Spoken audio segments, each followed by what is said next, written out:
안녕하세요. 저는 한국석유공사에서 근무하고 있는 이준범입니다. 여러분들이 궁금해하시는 재미있는 석유 이야기, 지난 시간에는 석유의 국제거래에서 단위로 사용되는 배럴에 대해서 알아봤습니다.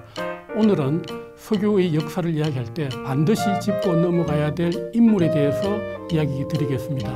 바로 에드윈 드레이크입니다. 그럼 본격적으로 이야기를 시작해 보겠습니다. 석유를 최초로 발견한 나라는 어디일까요? 1850년대 후반이 되면 우연하게도 세계 여러 곳에서 석유를 찾기 시작했습니다.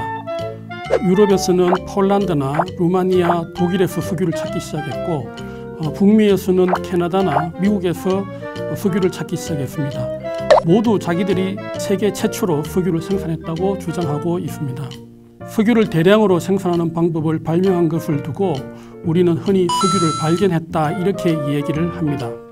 미국이 세계 최초의 석유 발견 국가로 평가받고 있는 것도 에드윈 드레이크가 기계를 이용해서 대량 생산 방식을 처음으로 발명했기 때문입니다. 그 시작은 펜실베니아 석유회사에 고용되면서부터입니다. 이 회사 대표였던 조지 비셀은 건강이 안 좋아서 쉬고 있던 드레이크를 우연히 만났는데요. 그와 함께 타이트스빌에서 석유 찾는 일에 대해서 자주 얘기했다고 합니다. 결국 조지 비셀은 드레이크를 연봉 $1,000에 고용하게 되었습니다. 드레이크는 한때 철도 승무원이었습니다. 그래서 승무원용 무임 숙작권을 가지고 있었다고 합니다. 신생 회사였던 이 회사는 비용 절감이 굉장히 중요했는데 이것이 도움이 된다고 생각해서 드레이크를 고용했던 것입니다. 이 회사는 당시 타이트스빌에서 지표면으로 흘러나온 석유를 가져와서 등유를 만드는 기술을 개발해 놓았습니다. 그런데 문제는 석유를 대량으로 생산하는 것이었습니다. 드레이크는 1857년 겨울 타이트스빌을 처음 방문해서 살펴보고는 다음 해 봄부터 작업을 하기로 계획을 세웠습니다. 드레이크도 처음에는 인력으로 웅덩이를 만드는 방식으로 작업을 했는데요. 1년을 별 성과 없이 허탕을 쳤습니다. 그런데 1859년 봄 드레이크는 암염채굴 근로자이면서 각종 기계를 제작해 주던 윌리엄 스미스라는 사람을 만나면서 전기를 마주하게 되었습니다. 스미스는 목조탑을 먼저 세우고 끝이 뾰족한 세막대를 케이블에 매달아 전기기관 원동기를 이용해서 목조탑 위로 이 세막대를 끌어올린 뒤에 떨어뜨리는 방식으로 땅을 파들어갔습니다. 연약한 바위나 지층을 무거운 쇳덩어리가 깨부수는 방식으로 땅을 파내려간 것입니다. 그리고 잘게 부서진 돌 조각은 뜰채 같은 도구를 갱내로 집어넣어서 끄집어냈습니다. 지하수가 유입되는 문제가 있었는데 이 문제는 길이 한 3m쯤 되는 쇠파이프를 박아 넣어서 해결했습니다. 당시 사용했던 장비가 워낙 열악해서 하루에 한 1m 정도 하늘에 갔다고 합니다.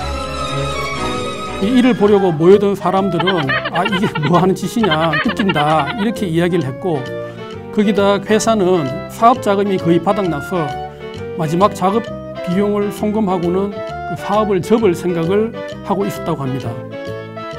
그런데 이 순간에 대박이 터졌습니다.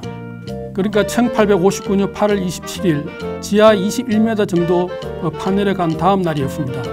스미스가 작업 준비를 위해서 시추공을 살펴보고 있는데 검은 액체가 갱내에 고여 있는 것을 발견하였습니다. 밤사이에 흘러나온 석유가 고인 것입니다. 우리가 얘기하는 세계 최초 석유 발견은 이렇게 이루어졌습니다. 드레이크 유정에서는 하루에 원유가 25배럴 정도밖에 생산되지 않았다고 합니다. 그렇지만 이를 시작으로 해서 타이트스빌에서는 오일 붐이 불었습니다.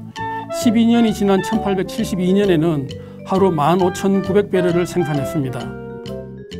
미국과 드레이크를 세계 최초의 석유 생산 사례라고 이야기하는 이유는 간단합니다. 드레이크가 다른 나라와는 달리 기계를 이용해서 현대적 방법으로 석유를 생산했기 때문입니다.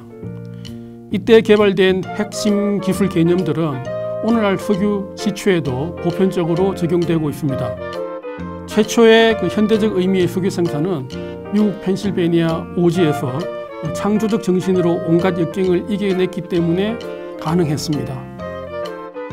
네, 세계 최초의 석유 발견 이야기, 에드윈 드레이크 이야기였습니다. 여러분 재밌게 보셨습니까? 철도 승무원이었던 평범한 한 사람이 석유 역사의 전설이 된 이야기였습니다. 여러분들께서 좋아하시는 한국석유공사의 공식 유튜브 채널 많이 구독해 주시기 바랍니다. 감사합니다.